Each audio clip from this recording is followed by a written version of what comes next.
Olá pessoal, tudo bem? Meu nome é Tainá Correia. Este aqui é um mundo bom, um bom garoto, um bom menino. E essa é a Bula da Semana, o programa que a gente reúne as melhores dicas de livros, filmes e séries e tudo que aconteceu de mais bacana nos últimos dias. Nessa edição a gente tem a participação do Ademir Luiz e do Edson Aran, que vão dar duas dicas de filmes. Eles vão falar sobre Benedetta, que está no cinema, o filme Benedetta, e o filme O Golpista do Tinder, disponível na Netflix. Vamos falar também sobre os textos de Enio Vieira, Giancarlo Galdino e José Carlos Guimarães, porque vamos falar sobre os indicados ao Oscar. Nos últimos dias saiu a relação de filmes indicados ao Oscar 2022. Então vamos falar um pouquinho sobre eles e onde assistir cada filme. Falamos também sobre Almodóvar, porque nos últimos dias vai estar disponível na Netflix 12 filmes de Pedro Almodóvar, então falamos um pouquinho sobre estes filmes. Falamos também sobre nazismo, tudo porque nos últimos dias um youtuber podcaster resolveu levantar esse assunto, então não vamos fugir. Vamos falar sobre nazismo e vamos conversar um pouquinho sobre 4 HQs que são importantes porque elas desenham coisas que a gente não deveria esquecer. O Chefinho, não esse aqui, o outro, o Chefinho vem fazer uma participação especial para dar a dica dele, o que é que ele tá assistindo, que é Boruto, Naruto Next Generations, disponível na Netflix e que tem sido sucesso aí nos últimos dias. Então fica aí que a nossa vinheta é ultra rápida e o nosso papo já começa.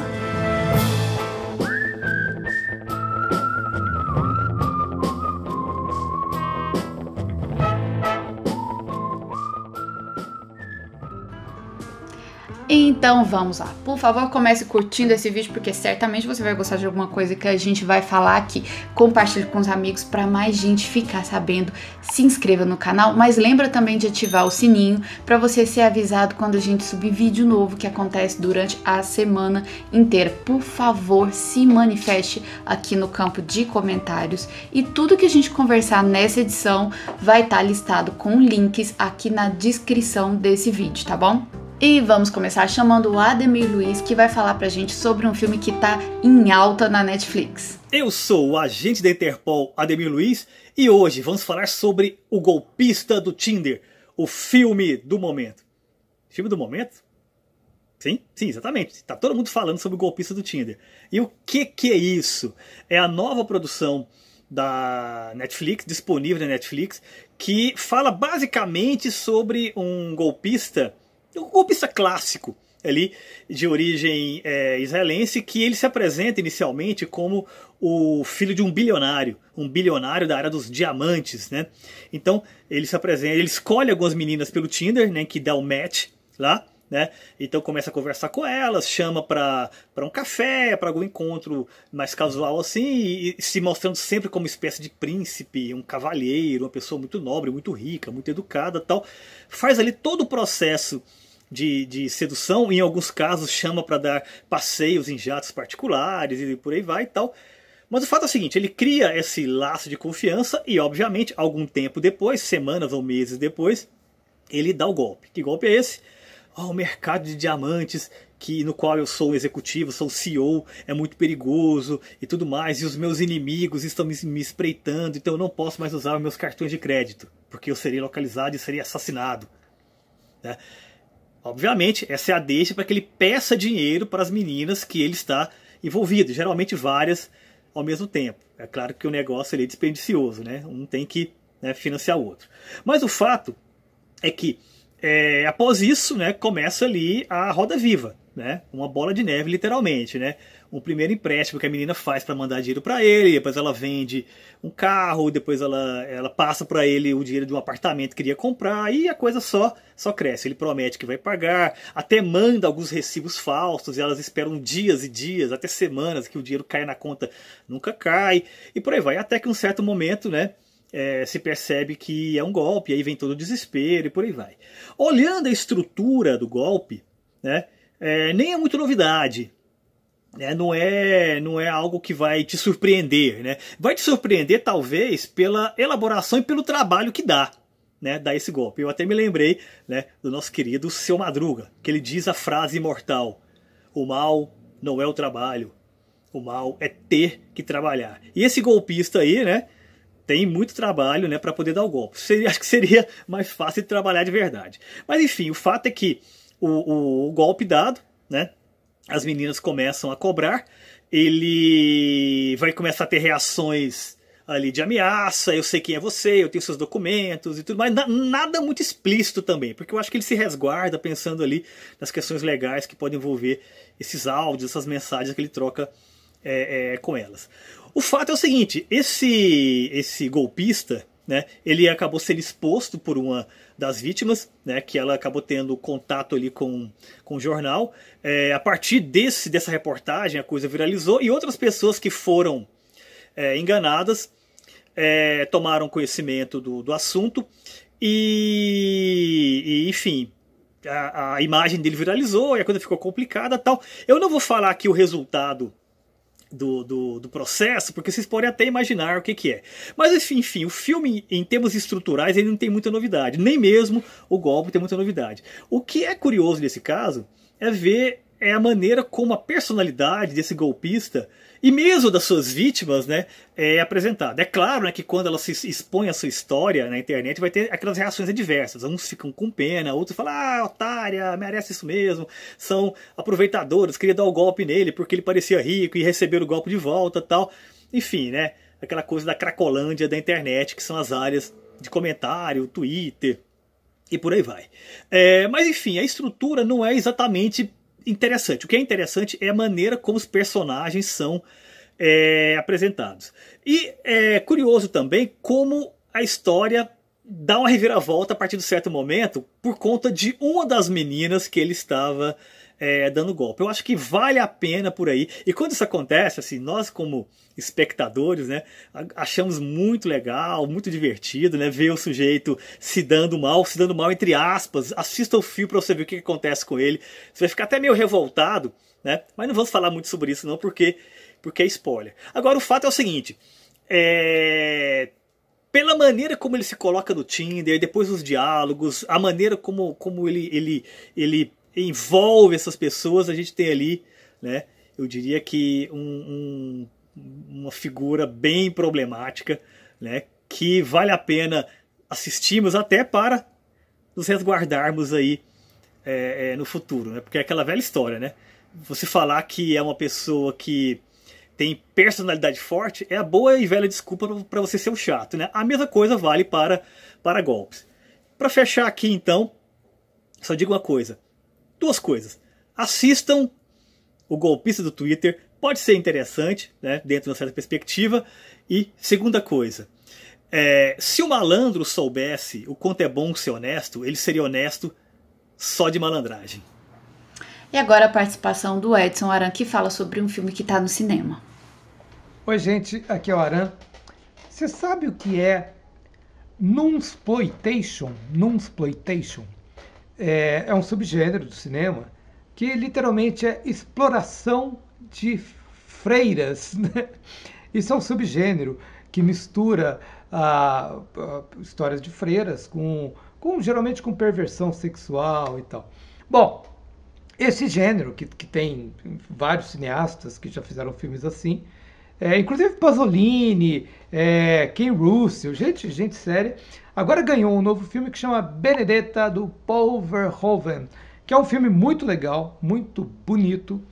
E qual é a história? É, de novo, Nunsploitation. A história da Benedetta, ela é uma freira de um convento da Toscana no século XVII. Tá? É baseado num livro da Judith C. Brown, que é uma historiadora americana especializada em Renascença.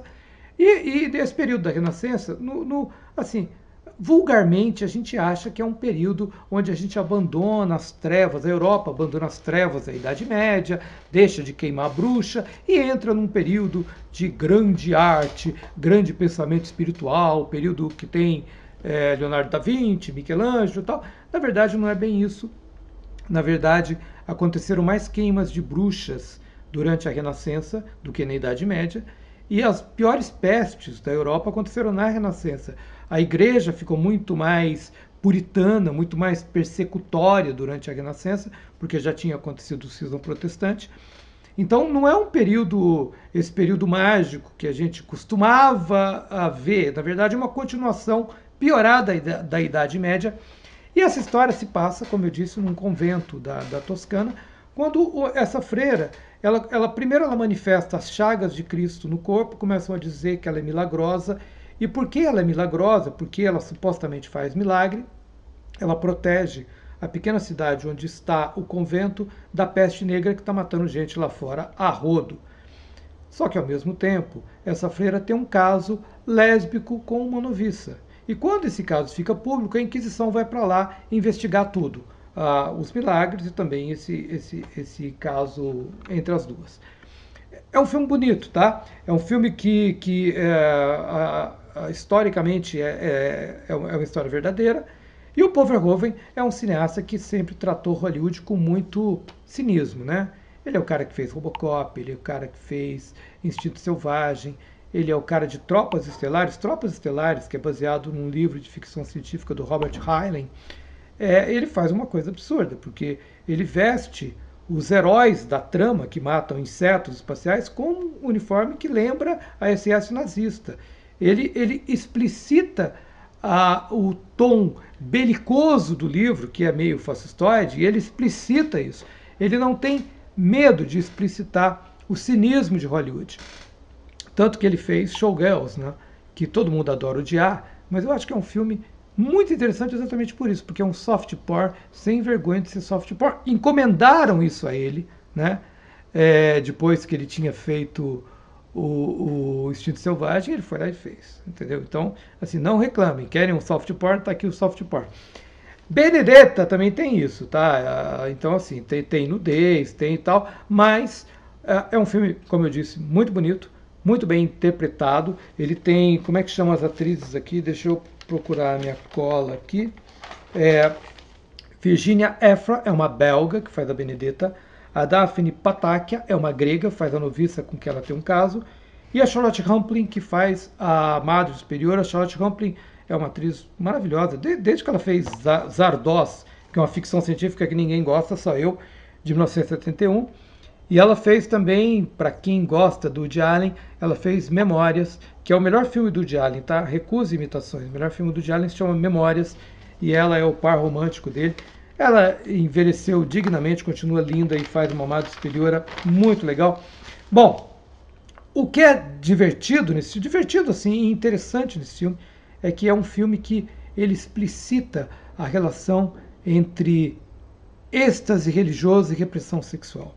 Que é uma coisa que outros cineastas também já fizeram. Por exemplo, o Ken Russell fez isso num filme chamado Os Diabos, de 71, e o Paul Verhoeven vai nessa mesma vertente. A Benedetta, por exemplo, ela tem sonhos eróticos com Jesus e tal. Então é um filme estranho, mas muito sexy, muito bonito e muito cínico também, pela maneira como ele olha a religião e a Renascença. Então fica a dica, Benedetta, Paul Verhoeven, está num circuito pequeno, mas é um filme que vale a pena porque ele passa muito longe desses filmes pasteurizados que têm chegado dos Estados Unidos recentemente. Fica a dica. E nos últimos dias saiu a relação de indicados ao Oscar 2022. Não teve tanta novidade assim, como sempre, nenhuma grande surpresa, mas eu selecionei para você 2 textos lá do site www.revistabula.com que acho que vão te agradar. Olha só, são 2 textos de Fernanda Calaon. O primeiro é 12 filmes indicados ao Oscar para assistir esse final de semana no Amazon Prime Video e na Netflix. Então estão lá 12 opções de filmes que receberam indicações de alguma forma e que você pode assistir já. O segundo texto é os 10 indicados ao Oscar de melhor filme 2022 e onde assisti-los. Além desses 2 textos que falam sobre filmes que foram indicados ao Oscar, eu selecionei um terceiro texto publicado lá no nosso site que traz dicas de filmes que você pode ver já na Netflix, que eu acho que você vai gostar, e a gente ainda puxa o papo para o nosso próximo assunto. Olha só, o texto é 5 melhores filmes da Netflix que estrearam em 2022 para assistir agora, e o texto é de Helena Oliveira. Os filmes são As Fotos Vazadas, O Golpista do Tinder, que inclusive é o filme que o Ademir falou sobre nessa edição, The Falls, que é um filme de Taiwan, que a gente achava inclusive que ia ser indicado ao Oscar, não foi. E agora os 2 filmes que eu quero dar destaque. O primeiro é Anne Frank, Minha Melhor Amiga. Do ponto de vista de Hannah, melhor amiga de Anne Frank, o filme traça 2 linhas temporais. Uma das lembranças de Hannah, de sua amizade com Anne, e a outra da guerra. Além de retratar a amizade entre as 2 meninas, também mostra a brutalidade alemã e seu tratamento bárbaro com os judeus. O segundo filme que eu quero dar destaque é Munique, no Limite da Guerra. Em 1938, durante a Conferência de Munique, líderes europeus realizaram uma tentativa de impedir Adolf Hitler de invadir a Tchecoslováquia e dar início a outro conflito global. Um funcionário público britânico e um diplomata alemão viajam para Munique para participar da reunião. Logo, eles são encarregados de uma missão diferente, que tem o intuito de revelar aos líderes mundiais, incluindo o primeiro-ministro do Reino Unido, um documento confidencial que comprova os planos de Hitler em expandir o território alemão. Bom, e precisamos falar sobre nazismo, isso porque nos últimos dias um youtuber podcaster, ele afirmou que achava que deveria se criar um partido nazista aqui no Brasil. Bom, você sabe disso, falou-se muito sobre nazismo nos últimos dias, publicamos muito conteúdo sobre isso e eu queria dar destaque para 3 textos que a gente publicou lá no site. O primeiro é Como Hitler copiou leis dos Estados Unidos para fazer o nazismo. O texto é de Enio Vieira e ele fala muito aqui sobre um livro que se chama Castas, as origens do nosso mal-estar. O segundo texto é O Mito da Superioridade Racial Ariana, de José Carlos Guimarães. E o terceiro texto não é sobre nazismo, mas se relaciona. Toni Morrison lista os 10 passos que levam um país ao fascismo. O texto é de Giancarlo Galdino. Olha que coisa. Já que nazismo entrou na pauta na altura do campeonato, eu fiquei aqui pensando que tempo é esse que a gente vive, né? Porque o que a gente vê é a ciência sendo renegada, sendo desacreditada, e muita gente agora renegando também o passado, né? Renegando a história, dizendo que não aconteceu ou querendo não ver o que aconteceu ou como aconteceu. E fiquei pensando aqui no poder da literatura num momento como esse, porque afinal de contas um dos superpoderes da literatura é exatamente fazer com que a gente olhe para o outro, olhe de uma forma diferente, se coloque no lugar do outro, com sorte, né? E me fez pensar em HQs, porque a HQ, além dela contar, ela desenha a coisa, né? E aí eu fiz uma seleção aqui de 4 HQs que, se você não conhece, eu sugiro que você leia, que são HQs que desenham alguns assuntos que a gente não deveria esquecer nunca. Olha só. Então, o primeiro é Maus, olha só. É exatamente sobre o Holocausto. Aqui conta a história de uma família judia, né, que vive o Holocausto, vai para um campo de concentração e tudo mais. Recomendo muito a leitura de Maus, inclusive com desenhos com traços muito bacanas. Olha só, é bem legal. E eu tenho aqui 2 HQs para te indicar que, curiosamente, falam sobre a realidade no Irã e são 2 livros autobiográficos. O primeiro é Persépolis, da Marjane Satrapi, e o segundo é Uma Metamorfose Iraniana, do Mana Neyastani. Acho que é assim. Persépolis conta a história da Marjane Satrapi, que nasceu em 1979 e ela assistiu lá a revolução que lançou o Irã nas trevas do regime xiita.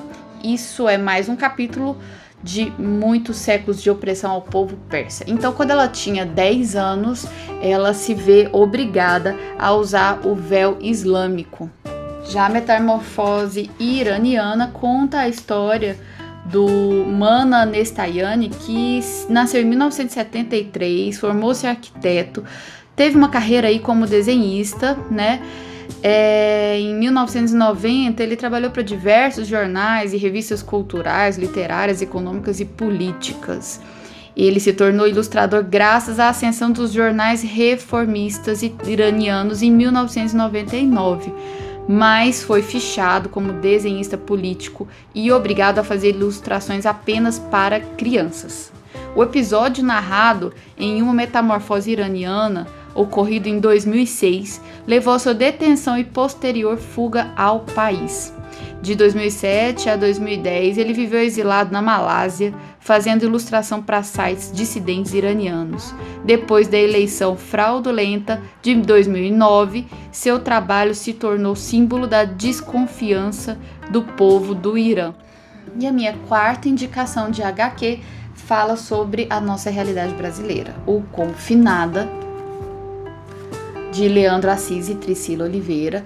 Fala muito mais do que sobre a pandemia, mas fala sobre a pandemia também. Talvez seja importante a gente afirmar que a pandemia aconteceu e está acontecendo, porque eu já vi gente por aí negando.